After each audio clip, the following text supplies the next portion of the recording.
Mùa này chơi new free ni vi bang mit va nanti bun sang khap ing hang klaim dah dua wi ke talai tip nuk kena kadang san penam mod pul catik ngau trun le teng hang klai le pi bang hang klai nào klai cung gop do nan klai này hiểm bạ ta buh mang truyền thông Việt Nam nhu mau bớt right produk thi ke talai rang pe hiệp hang klai ke kal klai pian nam nu bởi anh lần char Việt Nam dân mà đoạn này hiểm bạ ta bố nó đã cọ như chi này hiểm bạ truyền thông nhà nước Việt Nam cắt ngắn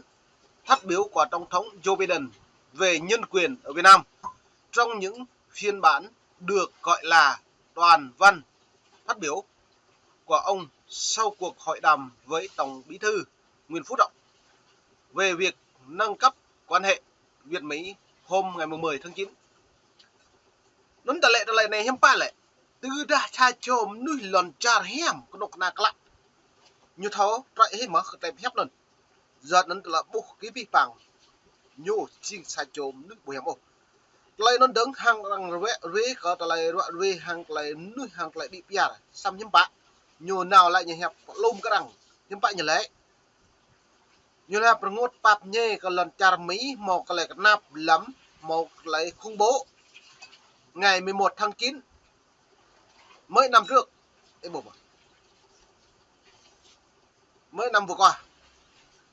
chưa cất lại Tổng thống Bush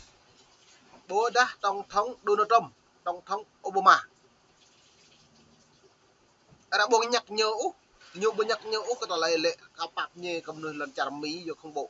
ý nhiều nào nhung đã cái lệ Joe Biden là càng Joe Biden lệ bui bạc nhé lần chả cái này mồm nuôi không bộ từ nó như càng xăm Joe Biden mau nhắc cái này rồi đang lăng hạt thế cả là dự hàng lại lần chả đập ngư bù mọc không bộ nó lấy pu như lệ không bộ ít lăng em mệt vài buồn sáng hàng lấy mút ở cõi doan luôn mút ở cõi doan hiểm bạ đang mạ bọa đang đây hiểm bạ như lệ răng chớ Tổng thống Joe Biden là trôn tầm lệ từ pan plô má Joe răng chớ ăn từ bí đấy nhủ vừa lệ không bộ xăm hiểm bạ Joe Biden ít lăng ấy ngày 10 đến ngày 11 rồi tầm rưỡi mượn mà Joe Biden nhắc nhớ gặp lại đoạn về trúc cỡ trở lại không bộ bởi anh lần chặt Việt Nam bu mẫu do đó lại nhiều cắt sen hết lại cái hẹp Joe Biden hàng lại truyền thông nhiều nó bài pre buộc lãng video group mệt vả lại nhiều trong say này. Truyền thông nhà nước Việt Nam cắt ngắn phát biểu của Tổng thống Mỹ Joe Biden về nhân quyền Việt Nam trong những phiên bản được gọi là toàn văn phát biểu của ông sau cuộc hội đàm với Tổng Bí thư Nguyễn Phú Trọng về việc nâng cấp quan hệ Việt-Mỹ hôm 10 tháng 9. Tổng thống Biden nói, tôi cũng nêu lên tầm quan trọng của việc tôn trọng nhân quyền là ưu tiên hàng đầu của cả chính quyền của tôi và người dân Mỹ, và chúng tôi sẽ tiếp tục đối thoại thẳng thắn về vấn đề đó, theo bản ghi do Tòa Bạch Ốc công bố và video thu trực tiếp tại hiện trường. Trong khi đó, phiên bản được phát trên truyền thông nhà nước Việt Nam chỉ vỏn vẹn rằng tôi cũng nhấn mạnh tầm quan trọng của việc tôn trọng quyền con người. Cho Ebola cắt lại cái nút na con săn nhầm tích ra rồi, vòn vẹn hạ rằng lại nhầm mày loại cụ mà cắt lại quyền con người nân.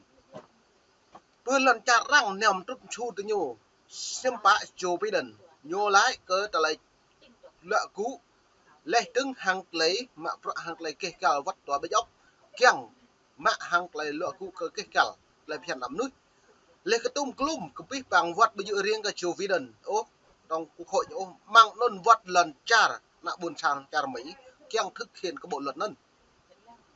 giờ nên là ta bộ hiến bạ mệt vả ta bu ra này là cái nhầm của mà họ nhiều lẽ hàng làm ta cơ ta lấy cái cào làm phiền nắm nuôi này lấy tương nhiều cái biết bằng hàng thứ lần chả lấy càng tụ ở hàng lấy cái cào làm phiền nắm nuôi này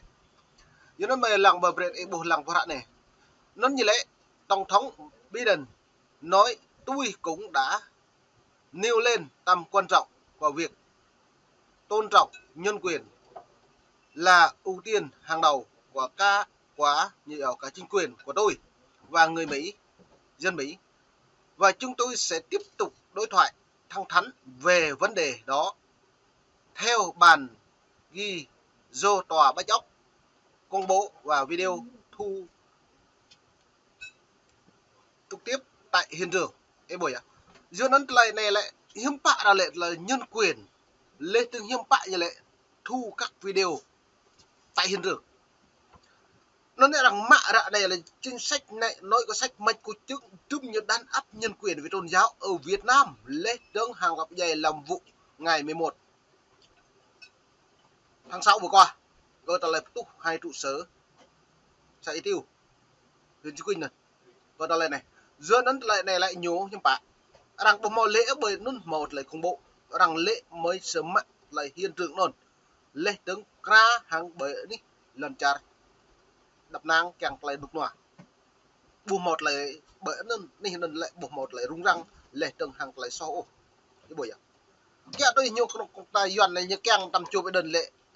bạp nhê á lần char Việt Nam như lại buổi càng chùa với đơn lệ nân lần char Việt Nam màu ta lại tốt phục hào màu im như cái nà màu khủng bộ bởi đi lần char Tây Nguyên như càng lớn như càng sam nhâm bạ rằng bộ hồ lệ nó rằng nêu rõ vấn đề nhân quyền lê tương đang chấm mạo đối thoại thẳng thắn hàng tay nhủ nắp này câu vấn đề gặp rõ như giàu video tại hiện trường an ninh tỉnh Đắk Lắk màu vụ nổ ngày 11 tháng 6 vừa qua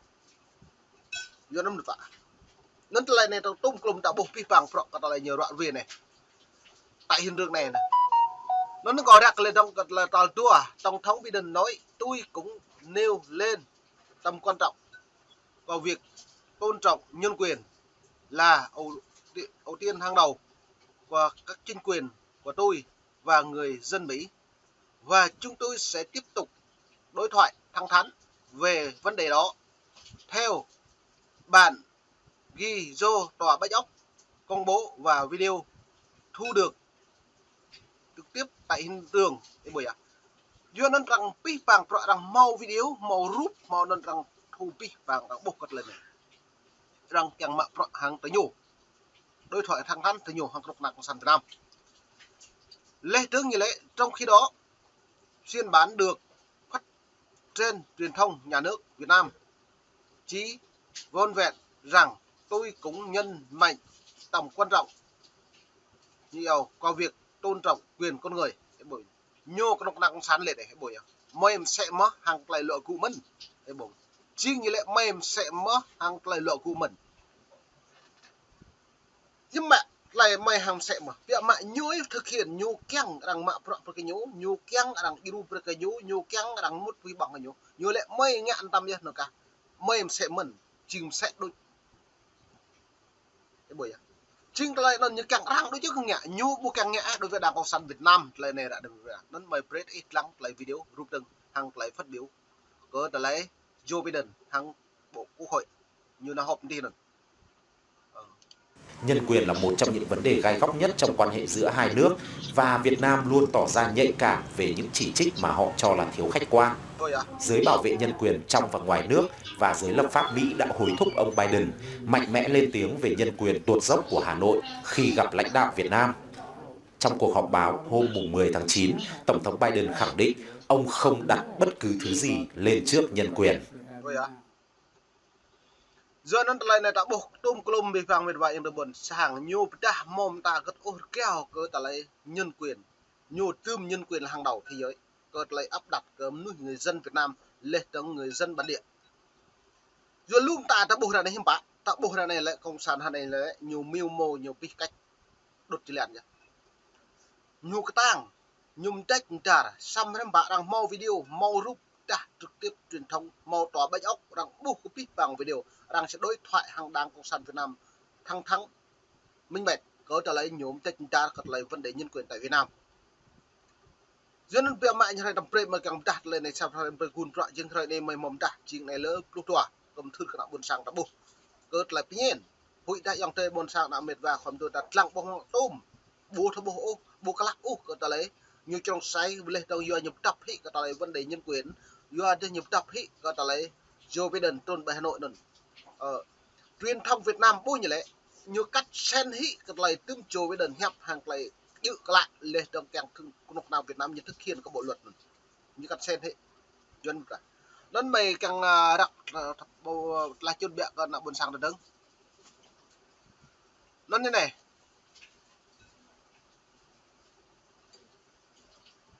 nó như này này nhân quyền là một trong những vấn đề gay góc nhất trong quan hệ giữa hai nước Việt Nam luôn tỏ ra nhạy cảm về những chỉ trích mà họ cho là thiếu khách quan. Bởi nhiều đời lệ đã đang thiếu thậm chí tổng thống nhớ rằng trôn rằng chỉ trích nhiều bởi ní quốc hội nhiều xăm nhưng bạn nhiều tuổi lệ rằng thiếu khách quan mà nhưng bạn Việt Nam này nhiều máu đi phía đó mà bạn nào nhiều cái nòng nèo hàng lại rào ray lút thì nhiều một bạn nên mong này mày phải mày là chân tụm nên dòng đại lào vì mệt mông mong mong mày đường đơn mày loạn về lu lóc cả lấy tổng thống Joe Biden đã hàng lại chỉ trích cái nhiều hàng bởi ní quốc hội lê tương chẳng thực hiện các bộ luật nhân quyền lê tương như lễ Joe Biden quan hàng tay nhiều mấy sự mạng hàng thẳng thắn hàng tay về vấn đề mạng mong tòa bách óc pre lê tương video lê tại đang thu tại hiện trường bởi anh tỉnh Đắk Lắk vừa lệ nộp này yuan nhiều lệ là một không bộ mấy bồ màu của nọc ná bồ pre cỡ lần la hàng lệ màu không bộ vừa đặt lệ non lệ chính nhô hàng nặng buồn sảng nọc này vừa giàu chính quyền với người dân vừa nhà đàn áp qua mức như giàu tức nước vơ bờ nè như này tại peni vi bạn như buồn sảng áp nhưng chơi new học mạng đi cặp lăng mong đi mong em đùng lo được peni đã bán đi thực vật vậy